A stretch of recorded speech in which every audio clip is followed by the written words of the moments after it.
Cak. Hai.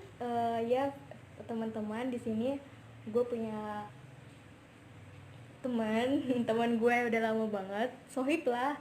Namanya Mutiara Anissa, bisa dipanggil Ica. Halo. Mungkin Ca, lu bisa kenalin diri lu, terus apa sih yang prinsip hidup lu, terus visi misi lu tuh apa, terus mungkin apa yang beda, apa yang unik dalam diri lu, mungkin kayak gitu sih. Oke, jadi kenalin ya teman-teman, nama aku apa gue nih ya? Gue aja nggak apa-apa, ngobrol-ngobrol aja biasa. Gue Mutiara Anissa. Orang-orang sih biasa manggil gue Ica. Sekarang lagi ambil studi di executive class. Jadi kalau executive class itu dia kuliahnya malam di luar jam kerja. Jadi gue tuh kuliah sambil kerja di Universitas Budi Luhur Jakarta, Fakultas Teknologi Informasi, Prodi Sistem Informasi.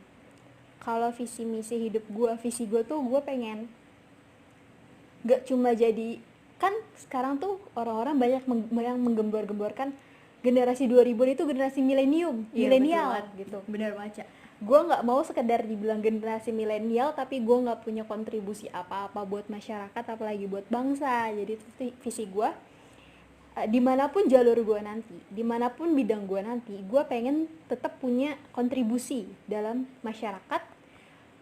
Baik itu lingkup kecil dulu deh, cycle yang kecil dulu di lingkungan gue, baik itu lingkungan kampus, lingkungan kerja kalau gue kerja, dan lingkungan rumah.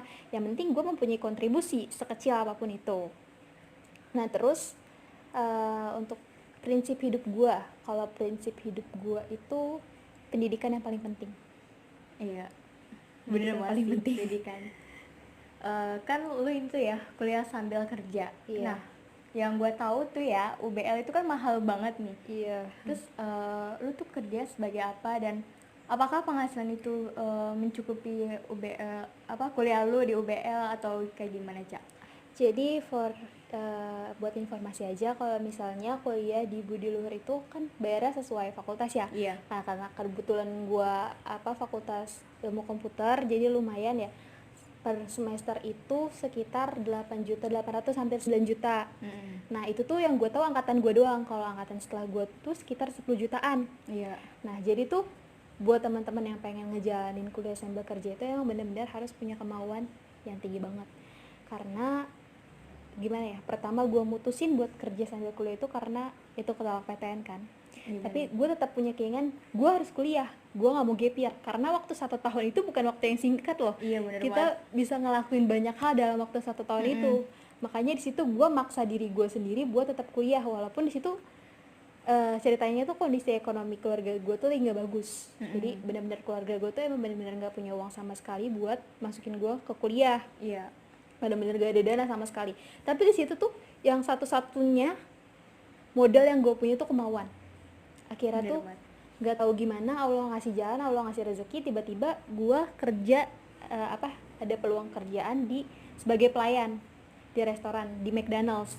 Dan di situ akhirnya gue magang selama 1 tahun. Tadi kan gue di awal sempet nyinggung tentang kemauan ya. Iya, bener banget. Jadi tuh kenapa kemauan penting banget? Lu tau gak sih kalau misalnya di McDonald's Ceger itu dia deket sama PKN Stan. Nah, jadi ceritanya gue tuh punya banyak temen di sana, teman-teman seperjuangan gue tuh pada masuk Stan semua. Jadi Iya. kalau gue kan waktu itu umurnya masih sekitar 18 tahun nih, masih anak kecil, gimana sih? Iya, bener banget. Rasanya mentalnya benar-benar kesentil banget ngeliat teman-teman gue masuk PTN, pada masuk sekolah kedinasan, sedangkan gue enggak gitu loh. Dan di situ bener-bener fungsi kemauan tuh.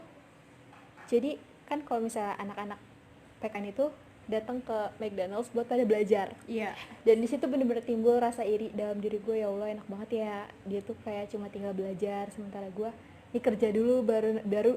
Dia tuh kalau prinsip orang-orang mereka belajar buat bisa kerja, kalau gue tuh kerja buat bisa belajar gitu loh.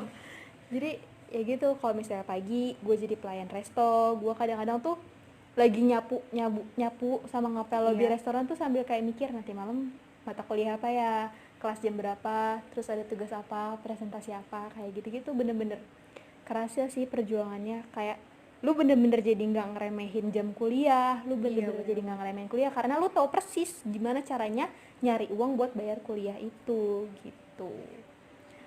Nah kan apa ya, pasti di dalam perkuliahan lu tuh pasti ada itulah circle atau kelompok orang-orang yang teman-teman lu ngajakin lu buat ini Hedonis kumpul, ya. ya hedon, terus ngajakin lu buat udahlah lu ikutin dia aja. Atau nah cara lu sendiri gimana sih, apakah lu harus ngikutin dia orang teman-teman lu, atau lu udahlah gue kayak gini aja, bentar teman-teman ada yang datang nih ke gue, atau kayak gimana?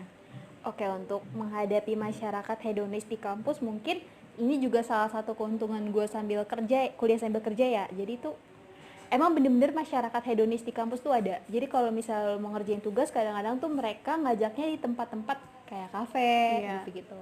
Dan itu emang butuh bener-bener kantong buat memenuhi kebutuhan itu kan. Karena emang mau nggak mau tuh setiap tugas tuh kita butuh cari tempat yang ada wifi-nya gitu. Nah, cara gue menghadapi masyarakat hedonis gitu sih sebenarnya kayak lu sesuaiin aja sama kondisi lu.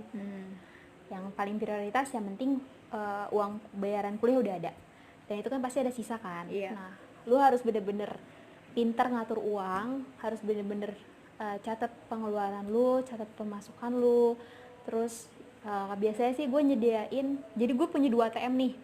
Jadi kan kalau misalnya gaji masuk di ATM BCA nih, terus gue tuh kalau misalnya uang kuliah gue pindahin ke ATM Jenius. Jadi nanti kalau misalnya yang di ATM BCA itu udah bisa gue gunain, istilahnya itu udah bersih, uang gue bersih. Jadi biasanya uang itu yang gue gunain buat pengerjaan tugas di kafe gini-gini. Tapi kalau misalnya emang bener-bener keuangannya lagi nggak ada, ya gue harus cara berkata tidak. Kalau misalnya gue pribadi, yang pertama sih lu harus bisa mempunyai kontribusi dalam cycle lu atau lingkungan lu.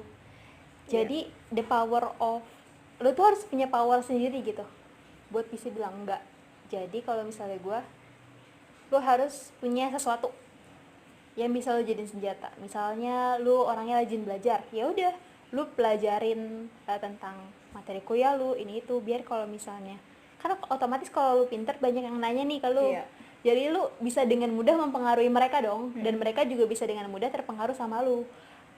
Perkataan iya atau tidak yang keluar dari mulut lo itu bisa mempunyai impact yang besar buat mereka. Jadi kalau cara gue membatasi diri gue dari kata tidak ke lingkungan luar itu ya dengan itu, harus punya power dulu di dalam diri gitu.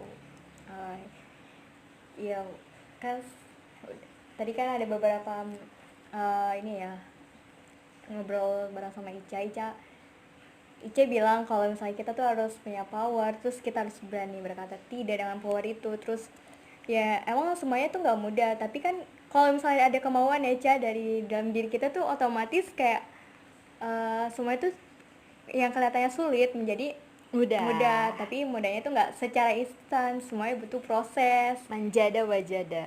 Nah ya mungkin seperti itu dulu sesi kita.